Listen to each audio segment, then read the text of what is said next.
Hey everyone, welcome to our third talent attraction channel. There's three now. It seems like there's been more of it, but today we're going to talk about employer brand on a budget, and I've got two perfect people to talk about the very subject, particularly because they were both absolutely recommended for the subject. So Audra and Ben will introduce themselves to you shortly. Just to get the ball going, if you're doing anything around social media and Twitter on this subject, the hashtag is TAChannel.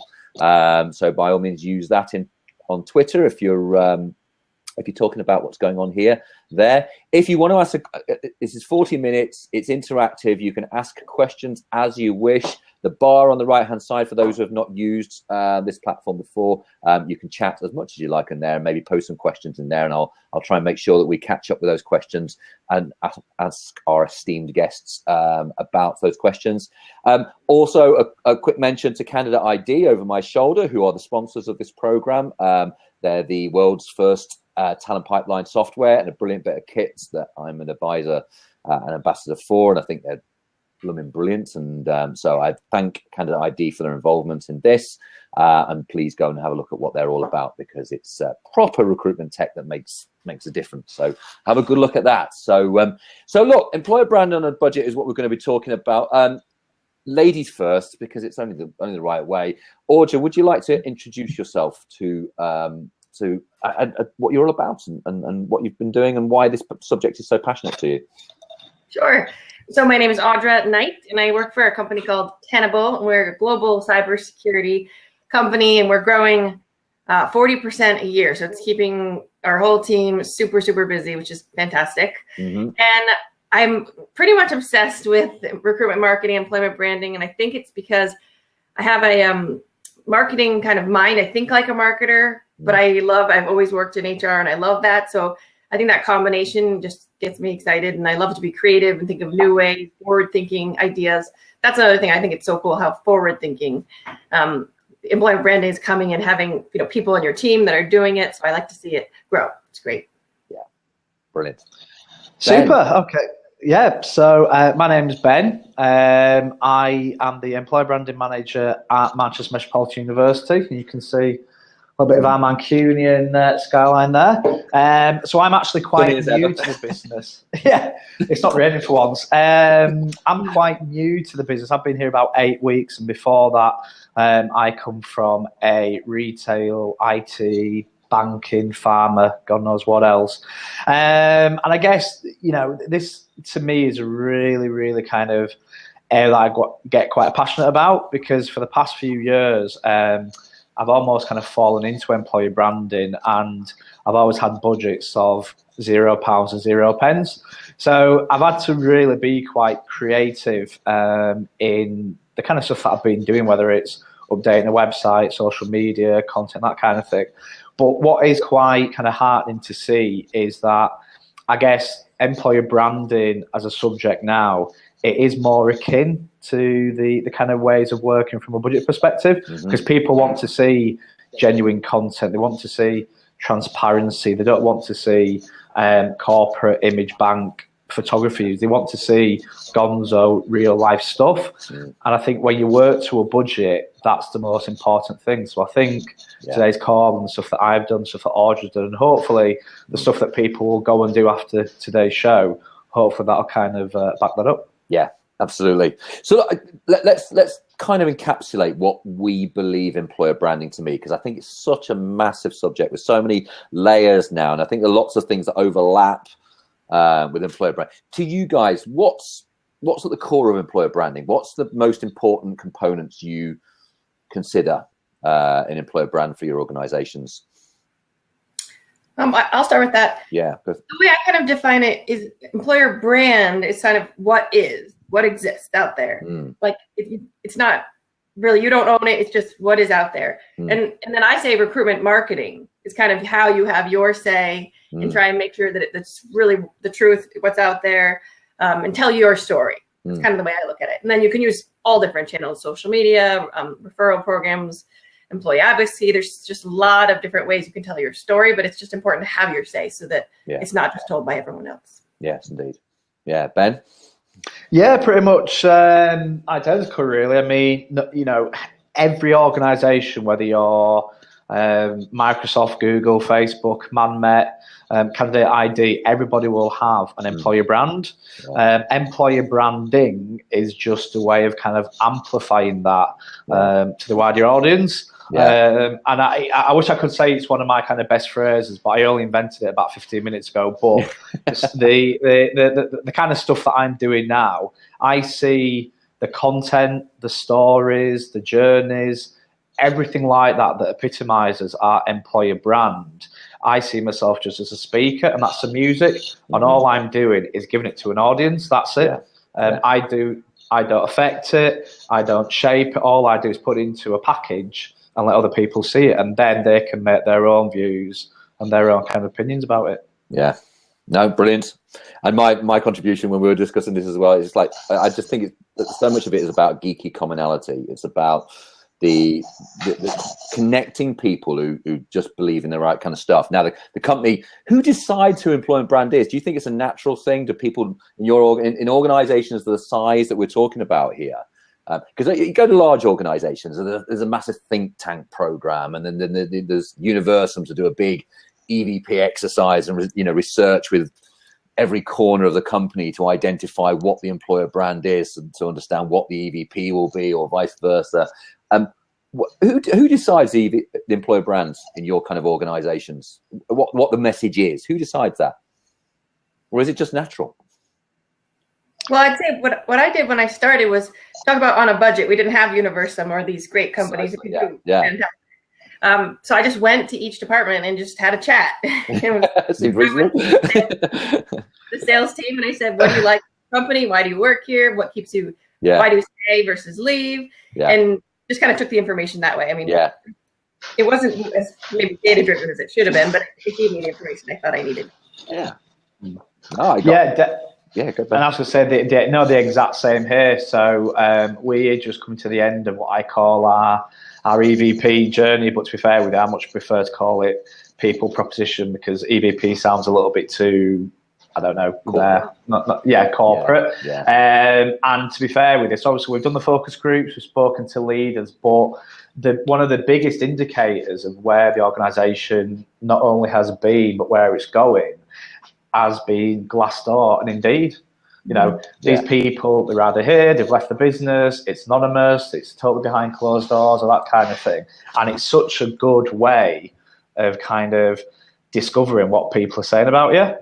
And it's free. And that's the real stuff, right? Because that is real employer brand. That's what people, I did a talk about this a number of months back, and branding is branding. Employer branding is branding. It's what people say about you when you're not in the room. Basically, it's the thing that so you can't always control what your brand is, because it's other people's perception of your organization. So we can manufacture it as much as we like, but if people say on Glassdoor you're completely something else, then actually you're shown to be a bit fake.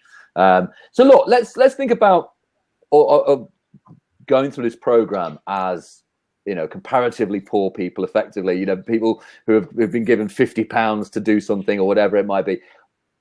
What's the journey? Where do you start? I mean, Audrey, where do you start with this journey of building your employer brand journey and getting that message out there? What's the kind of journey you take, given limited resources? The first step, like we both already said, is just getting a pulse for what it is, for sure. You've already said that. But then I think you need to think about, what channels make sense. Because you don't have to use Facebook. You don't have to use Twitter. It just depends on where your audience is. They might not be on LinkedIn. They might be on Snapchat, or they might be on GitHub or wherever. So just figuring out, okay, where do I actually want to spend my time? Because you could just be wasting it if you just open a Twitter channel just because you feel like you need one because everyone has one. So you're just determining which channels before you even start, I think. No, massively. And I've got quite a funny story to add to that. So, and I've mentioned to a few people the past couple of weeks, and people said, "Oh yeah, I want to do this, want to do that." Shall I just open Twitter? Shall I just open Insta or whatever? But you really have to look at where your audience is. So in my last role at Sophology, like a lot of people in the UK, we really struggle to recruit drivers. across the UK, and we did our homework. Like, look, we've got a good package, we've got a good bonus, but we can't find them. Yeah. When we actually went to the drivers themselves and said, okay, where do people look for work, or how could I promote our brand? We actually found that the best way to catch these guys were in sandwich shops on motorways. So we went to a local printer, printed off some flyers that cost about £10, and we started to hire people because we'd gone. It's like that common phrase, isn't it? You know, you fish where your fish swim. It's as simple as that. Yeah. And whether it's Twitter, whether it's a service station, whether it's, you know, Stack Overflow, you need to go to where your people want to listen. Yeah, no, brilliant. No, I totally agree. And the journey, and it's just been mentioned here on the right-hand side, Louise Triance asked the question about which audiences do you follow? And quite rightly, Audra responded, ask your employees. And that's totally part of the first journey, isn't it? It's kind of, particularly as recruitment people, we often kind of come in with all our own kind of agenda. I know last place I did, we did X, Y, Z, so I'm just going to do exactly the same again. But actually the employees are the ones who know all the geeky corners where the similar commonality people exist. And so, yes, just going through that exercise myself at the moment with regard to areas that I just don't know about. But amazingly, amazing how many times people don't talk to the employees to find out the information about where fellow type employees will exist, basically. So just wanted to move over to employer, what Vanessa Rath said on the right hand side. Employer branding is so important in this scarce, skilled world we live in. I just wish more companies would throw money at good employer branding. Now that's the argument of what we're talking about here, is what is good employment branding? Does it need money? This is what. Sorry, Vanessa. No, I honestly don't think so. I mean, look, don't get me wrong. It will be very easy to go to Universum or whoever and say, yeah, 100 grand. I want a EMEA wide employer branding program, all the rest of it. But a lot of it, A, you can do yourself, and B, the best equity, and I think Audrey, you'll probably kind of agree, because I know you've done a lot of stuff already, but the best equity that your business has is the people. Yeah. So the people's your job boards, the people's Twitter, the people's Facebook, and all you need to do is find those stories that matter to the audience. And then that is your employer branding. It doesn't need to be, I mean, look, don't get me wrong, if it's a global organization, there needs to be some kind of strategy, there needs to be some kind of plan. But if you're looking to recruit software developers in New York, for example, look at me crossing Atlantic, looking to recruit software developers in New York, you know, look at the current market. What do software devs want in New York?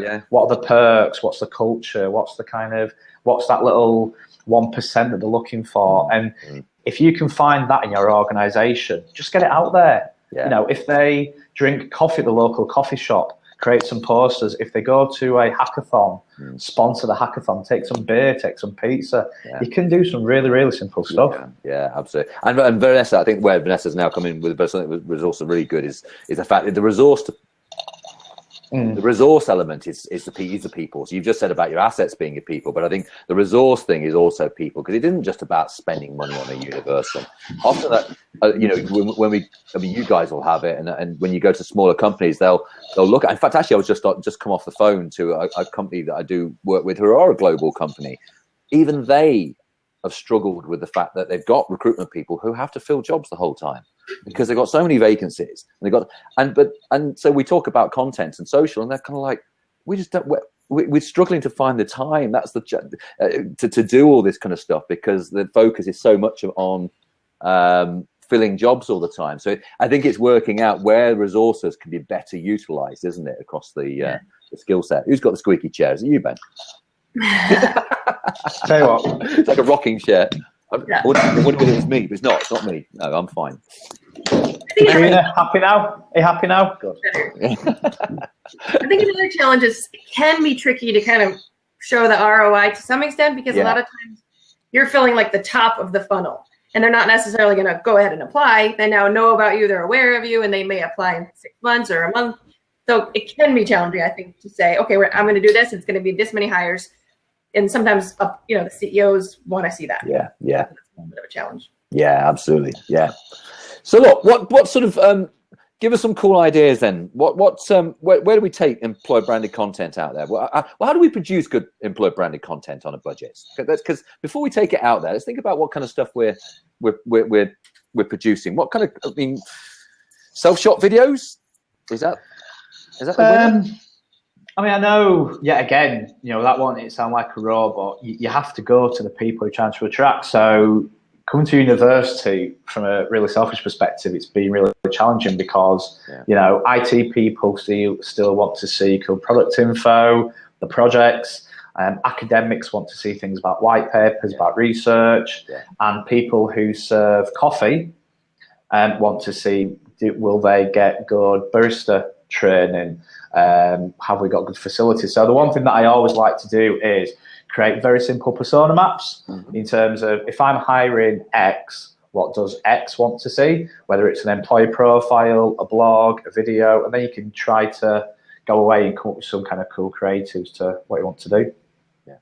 Yeah. I think the idea is just like you said, think about who you're trying to target and then make it very targeted. That's something I think is important. Sometimes we put out content that's like career advice. It's supposed to apply to everyone, but it's kind of just boring. Yeah. Where I think if you make it really targeted and put it in the right place where the right people are going to see it, it's going to have a much, much bigger effect. I do a lot like with Facebook ads.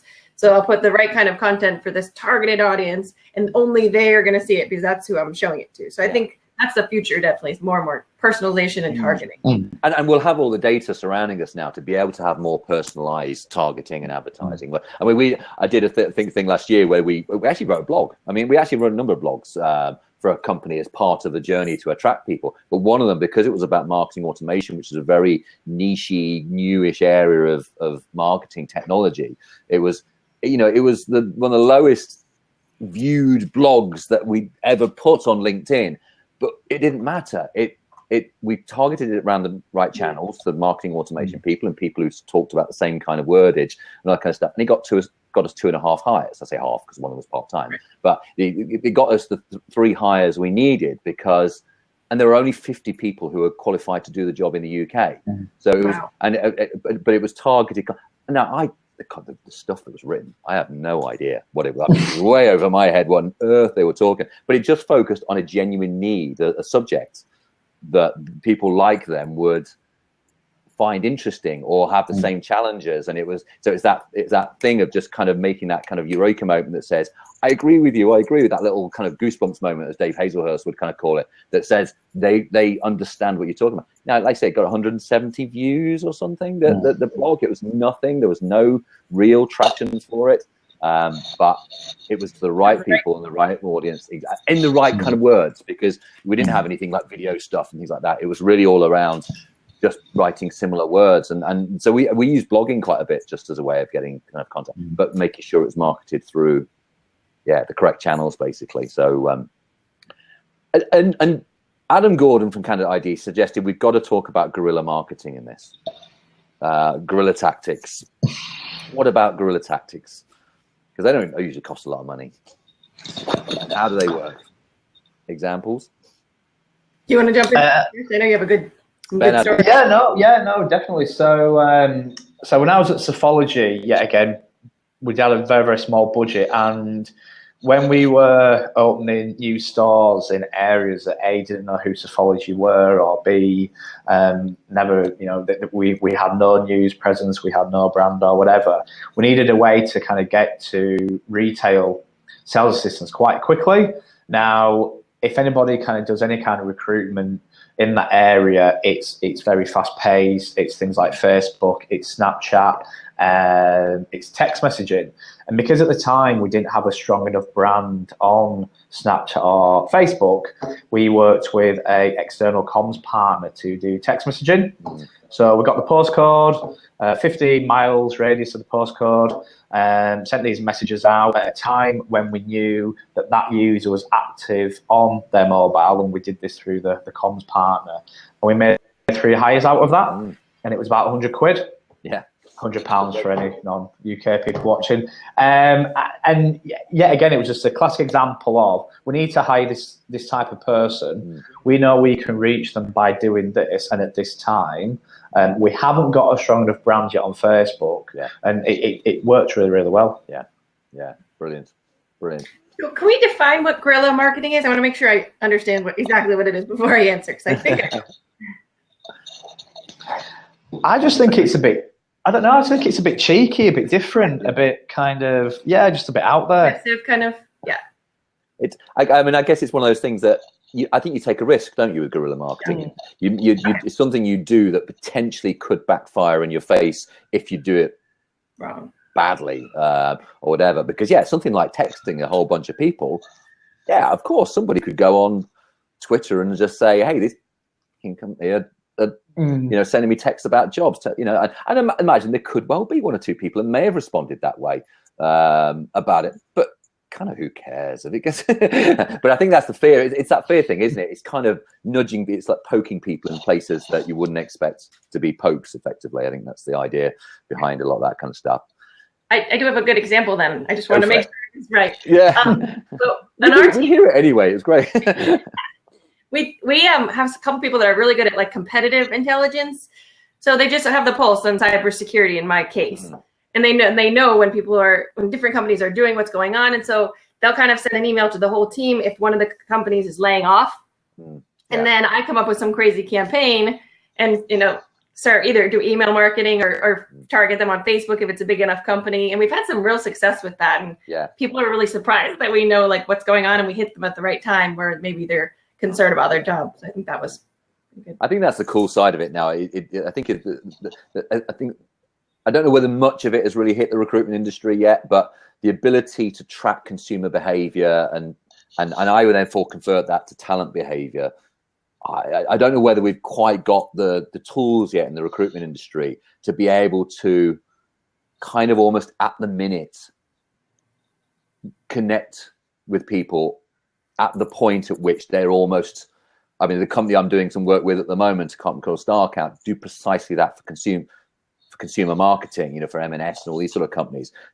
They know they can work out through their behaviors, their transactional data, they're all the kind of stuff that they do. They can work out almost the optimum point at which they're likely to want to buy their next jumper from M&S or their next whatever or whatever, and you listen to them talk about how they track this. It's phenomenal, and it's an area we've not quite got into yet with recruitment, is it? I don't know whether you guys know of any examples of how that's been tracked by anybody to that degree, but it's that will be so personalized now that when we capture people absolutely at that moment in the place that they least expected it. Yeah, they say that like the funnel, you're supposed to have different content reach the funnel, and I don't think many recruitment teams are quite there yet. That's the future for sure. Really knowing where they are and what they need. Yeah, I mean this is where Candidate ID comes in quite a lot. That it automates the journey between them being top of the funnel when they are just similar talent with a relevant skill set into working out where they're kind of high ready, and it gets close. It works it through that because it changes the gears of the content. You've got to just make sure you've got the content set up to be able to deliver it, of course, and so therefore it works for more high octane hiring kind of thing. But that gives some examples, some of the trigger points. But it's hilarious. Some of these consumer marketing people, they kind of go even further to another nth degree by looking at all our online buying behaviors. It's just kind of spooky, but kind of brilliant, because that's how it should be, right? That we get adverts that pop up into our face, and because they're relevant to us at the right time, and love all that kind of stuff. One of the biggest, one of the things we were talking about beforehand was one of the biggest, most powerful effects of this is people and word of mouth, and therefore the authenticity of employer brand comes through employees and employee advocacy programs and the like. What do you guys? How do you guys ignite employee advocacy within your kind of programs? Audra, why don't you kick off with that one? Sure. So we do this really on a budget. So this is definitely relevant. Yeah. So, I mean, there are vendors. There's quite a few different vendors you can, get the people on a platform and give them content. Yeah. But so basically what I started about a year ago or so, first it was just an email that was just to the recruitment team. And it was just all this like relevant content, like tweets and Facebook posts about what's going on, what campaigns, so that they could kind of just make it easy for them. Because like you said, they have a million recs and they're super busy. Yeah. And then we started, made it a landing page. Yeah. So that I can just make it easier, update it quicker, and it's always there. This is the same link. And they can go in when they need to go in, schedule some things. And now I'm slowly pushing it out to the employees. And it's definitely been, it's challenging. They say you should start with the employees that are already brand champions already. You know, they already talk about the company. Start with them and then work your way out, because not everyone's going to want to be an advocate, and that's okay. No. Yeah, I think it's just helping them if they're busy, and reminding them too, like, look, we're doing this cool stuff in recruitment. Help us share, because people just forget. They don't think about it. Do you bother with things like incentivizations or things like that, or do you? What is the incentive effectively for them to share it? Because that's often the hardest bit, I find, isn't it? Getting their buy-in effectively. Definitely, you have to try and make it like a win-win. Like, I'm also doing LinkedIn training and telling them, look, you're going to have a better profile. You're going to have this great content out there. It's going to help your personal brand, but it's also going to help us recruit, which in the end is going to get you better teammates. Yeah. You know, we're going to have a more diverse pool, more people. The people you work with are going to be even better. So just make it a win-win, and can I explain it like that? Not just do this for me, but let's do this together. It's going to help us all. Yeah, brilliant, Audrey. Yeah, absolutely. Ben, what about yourself? Have you? Yeah, no, very similar. I mean, a couple of things that I've done that's worked quite well is, so when you're actually qualifying a vacancy, whatever it is, you actually discuss things like brand advocacy and social media and attraction then. But one of the best things that we've done is to get that kind of brand advocacy kind of idea at source is, you know, one of the biggest and best times that employees will be switched on in terms of the brand, what's happening, is an induction on their first day in the role. So in my last role, literally 12 o'clock on the first day, they're bouncing, they're happy, they've got the pens, they've got the bag, they've got whatever. You know, introduce A, the referral scheme, and B, the fact that we have a Facebook account, we have LinkedIn, we have Twitter, and you can actually help us. Like Audrey said, you can help us source great people. And I think another thing as well is it's really important to help people realize how important they are. So, you know, I haven't worked at any organization where either the finance director, the head of marketing, the CTO, head of fashion, whatever it is, these people are usually quite important in their relevant circle or networks. And I mean, a perfect example is here. So one of the professors, who's a dean of the business school, she's got something like 10,000 followers on Twitter. It's that simple. So if she retweets something, this kind of thing just explodes. So yeah, it's just kind of, again, it's looking for those very simple ways in. But like Audrey said, you know, it's something that needs engagement. I think if you force it on people, they'll be like, well, I don't want to mix work and pleasure on my Facebook account. But if you say to them, look, you know, we are struggling with this vacancy. You have a really good reputation in the market. Can you help us? Not many people will say no. So no, indeed. It's a good way in. I like I love the hero, the hidden heroes, effectively, those people who are inside an organization who just nobody ever knew that they had a following, because I guess they did it off their own account. Last year when we were doing a thing with somebody had a blog online. It had nothing to do with his work whatsoever. He had this brilliant blog and he had a big following and nobody knew about it. It's just because it was a thing he did. It turns out he had a really big network of people.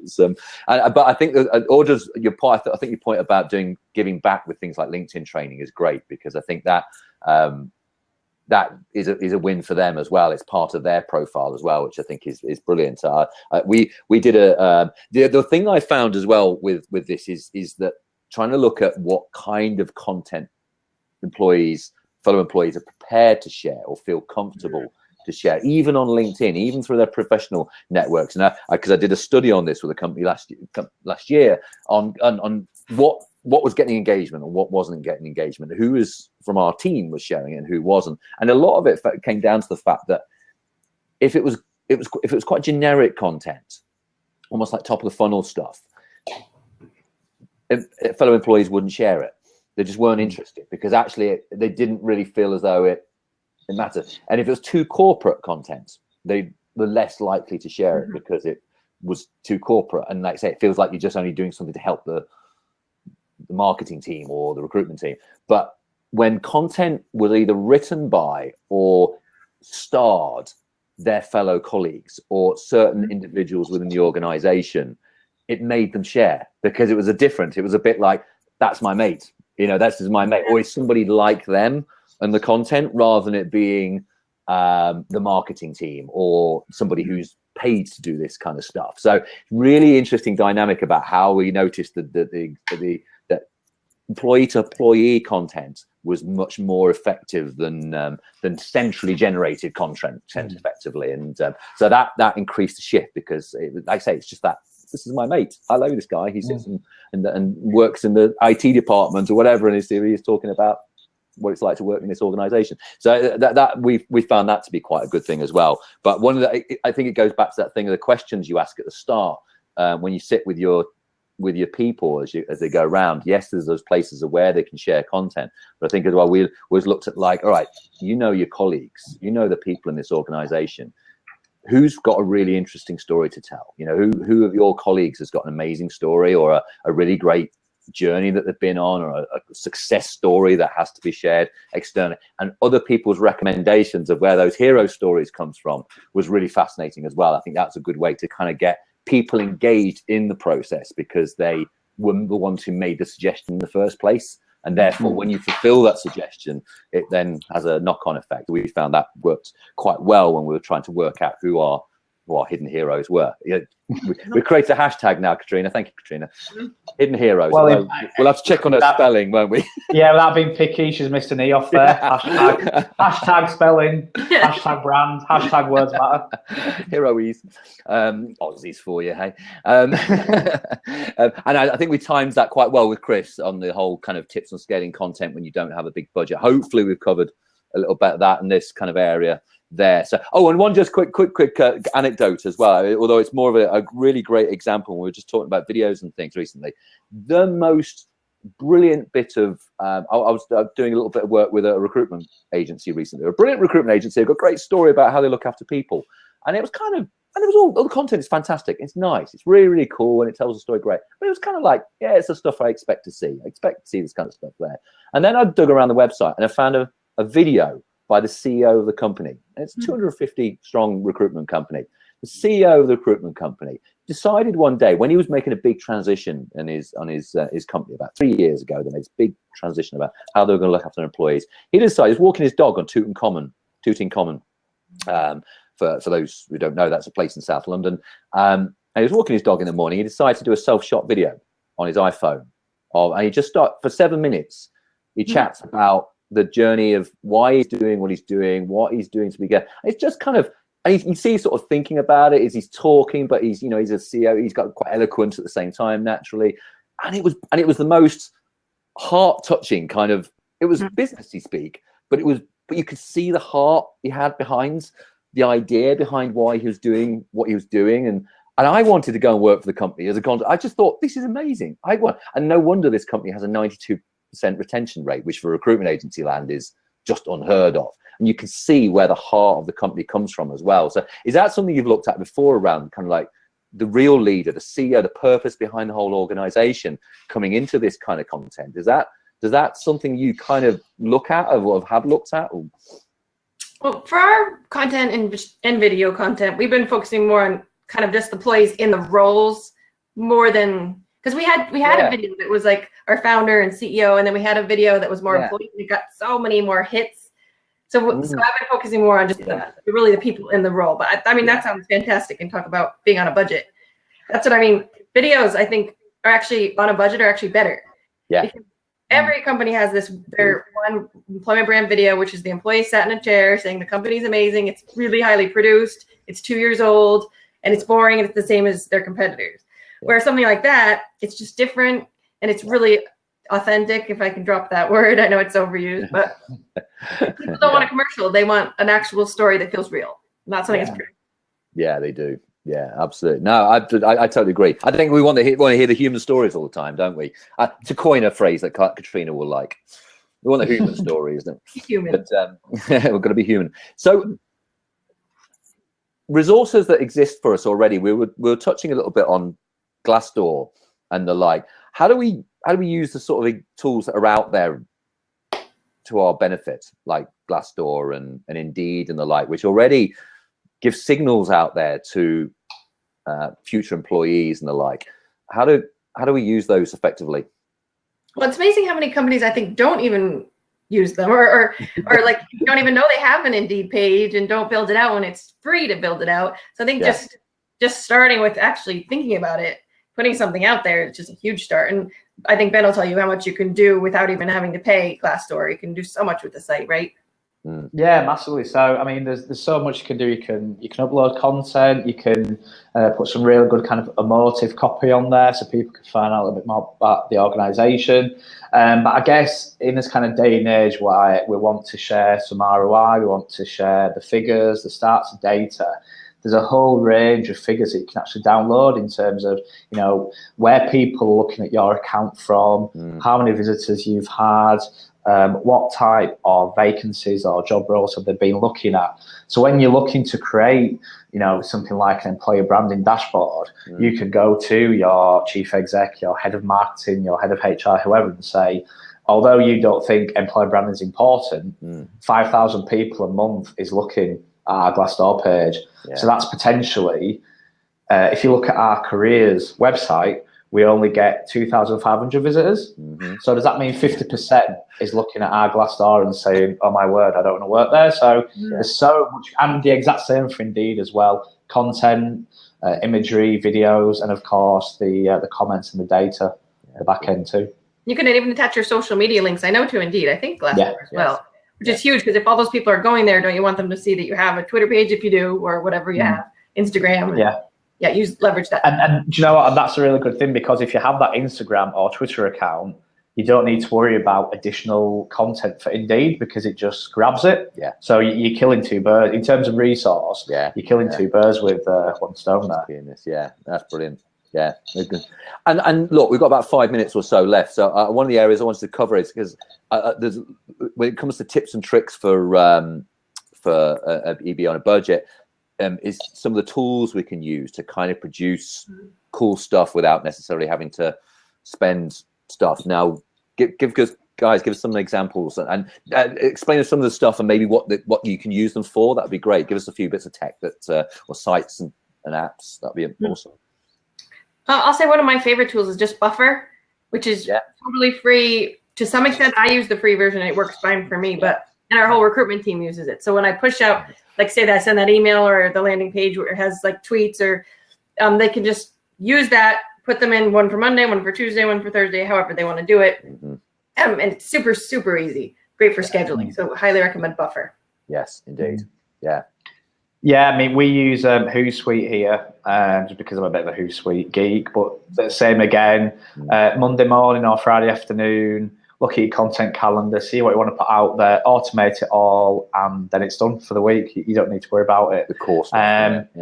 Some of the kind of content production stuff, I mean, I joked earlier that my kind of content production budget a month is 50 quid a month. So something that I absolutely love using is a online platform called Canva, canva.com. You can create imagery. Excuse me, apologies.